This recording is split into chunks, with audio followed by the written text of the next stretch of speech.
দেখতে দেখতে আমাদের বিয়ে হয়েছে 24 বছর হয়ে। বলো কাকিমা, 24 বছরে এই অবস্থা, তাহলে 50 বছরে গেলে কাকুর কি অবস্থা হবে? সন্ধ্যাবেলা বেগুন ক্ষেত্রে করতে গেলাম চুরি। কাকু, তোমাকে আমার তরফ থেকে স্যালিউট। এত কিছু সহ্য করার জন্য। বড় হারামি হো বেটা। আজ থেকে আমিও থাকছি সন্ন্যাসী, তাই তো হৃদয়? অ্যাট লাস্ট সন্ন্যাস নিচ্ছ, মানে ভগবানের দিকে একটু অগ্রসর হয়েছো তাহলে। যাক, চৈতন্য উদয় হয়েছে জেনে খুব ভালো লাগলো। 2000 years later. এটা ভাবছো? আমিও ভেবেছিলাম, पर मेरे साथ धोखा हुआ है।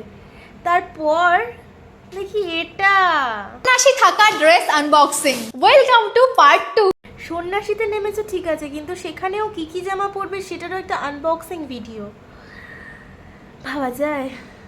আচ্ছা, আমার সাদা মনে না কোনো কাদা নেই, একটা পরিষ্কার প্রশ্ন বলছি যে ঠাকুরকে পাওয়ার জন্য, মানে ঠাকুরের ধ্যান ধারণা আরাধনা করার জন্যই সন্ন্যাসীতে নামছো তো, নাকি একটুখানি মাল্লুর শট পড়েছে বলে ভিউয়ার্স কামানোর জন্য এইসব নাটক করছো? मजाक हो रहा है, एक सेकंड यार, मजाक हो रहा है।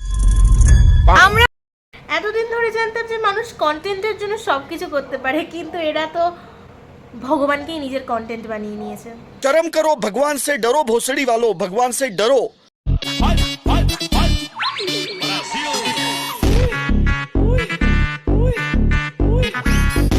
So hello guys, welcome back to my YouTube channel. So আজকের টপিক হচ্ছে সুমি ও তার মা।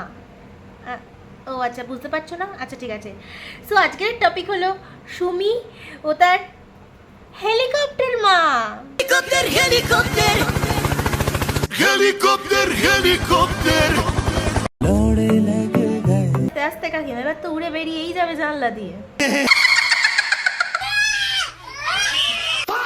প্রমোশনের কাজের জন্য ওকে মাঝে মাঝেই বাইরে যেতে হয়, সেটা তোমরা সবাই জানো। সেই সেই সেই, ও তো প্রমোশনের জন্য বাইরে যায়।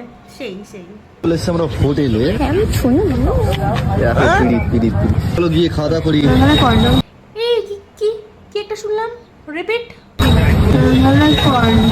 প্রমোশনের জন্য বাইরে যায়। আমি সারাদিন কাজ করি নাকি? আমি জল ঝাড় দেবো? এগুলো আমার কাজ নয়, এগুলো তোমার কাজ। এগুলো তুমি করো, আমাদের সম্ভব নয়। তুমি রান্না করো আর খায় ঘুমাও। আমার খেটে দেখেছো, রোদ্দুরে খেটে দেখেছো? কাকু, তুমি কিন্তু হেভি অভিনয় করো, তাই ভাবি সুমি এই নাটকগুলো তাহলে কোথা থেকে শেখে? বাড়িতেই যখন আর্টিস্ট আর্ট আছে, তাহলে তো সুমি তো পারবেই, তাই না? এখন তো আবার হেলিকপ্টার কাকিমাও ঢুকে গেছে। হেলিকপ্টার হেলিকপ্টার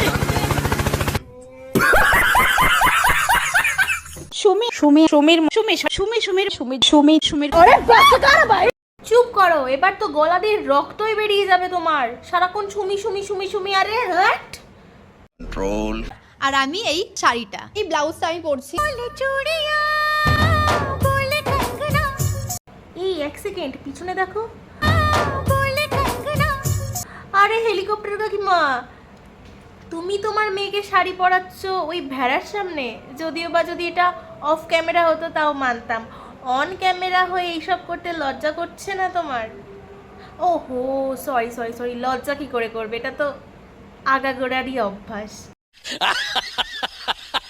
আমি আর মা একসঙ্গে রেডি হব, শেষ গেট রেডি নিয়ে চলে এসেছি। সিরিয়াসলি, এটা যাতে তোমার শেষ গেট রেডি হয়, আমি ভগবানের কাছে প্রে করব যাতে এরপরে যাতে আর গেট রেডি না দেখতে হয়, কারণ এসব দেখতে দেখতে না মাথা ধরে যায়। এত নাটক আর এত হাগো তোমরা এই গেট রেডির নামে। সো লিটারালি সহ্য করতে পারছি না। একেই এত গরম কলকাতায়, তার উপর তোমাদের এই গেট রেডি।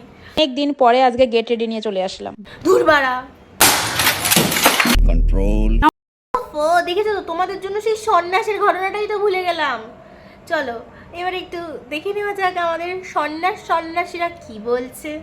সন্ন্যাসী থাকার পর হৃদয়ের সাথে আমি কোনো ফটো না ভিডিও কিচ্ছু তুলতে পারিনি। হ্যাঁ, ফটো ভিডিও কিছুই করনি, অথচ 20-30টা ভিডিও আপলোড হয়ে গেছে। ঠিক ঠিক ঠিক, ফটো ভিডিও কিচ্ছু করনি। হৃদয়ের তো এই যে আউটফিট, মানে 1 মাস ধরে এরকম টাইপেরই আউটফিট পরে আছে।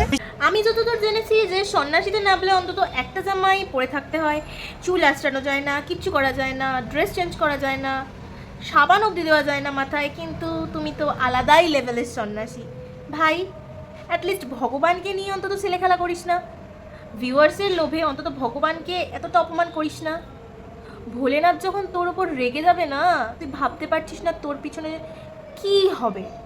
না হয় এক কাজ করবো, তোর হয়ে না হয় আমি মহাদেবের কাছে প্রে করে দেবো যে হে মহাদেব, তুমি এই সুমির পিছনে হয় তোমার নন্দী মহারাজকে ছেড়ে দাও, না হলে তোমার গলার ওই বাসুকি নাককে ছেড়ে দাও, তখন বুঝবে মজা। ভগবানকে নিয়ে ছেলে খেলা পদ দিয়ে বেরিয়ে যাবে, আর তোমার এই ভেড়ার যে বেশি ভ্যাঁ সেটাও বন্ধ হয়ে যাবে। লজ্জা লজ্জা লজ্জা। আমরা যত লোক সন্ন্যাসী ছিলাম সবাই কিন্তু হৃদয়ের বাড়িতেই ছিলাম, মানে শুধুমাত্র সন্ন্যাসীরা থাকার জন্য ওদের সব রুম থেকে খাটগুলো বের করে ফেলেছে। এক মিনিট, মেকআপ? ও ভাই, যারা এটা ভেবেছো যে সন্ন্যাসী থেকে আমি মেকআপ করেছি, যেহেতু আমার স্কিনটা একটু ড্রাই, এই জন্য আমি একটা ল্যাকমির পিচ মিল্ক ক্রিম কিনেছিলাম, শুধু ওই ক্রিমটাই মেখেছিলাম আর একটু হালকা লিপ।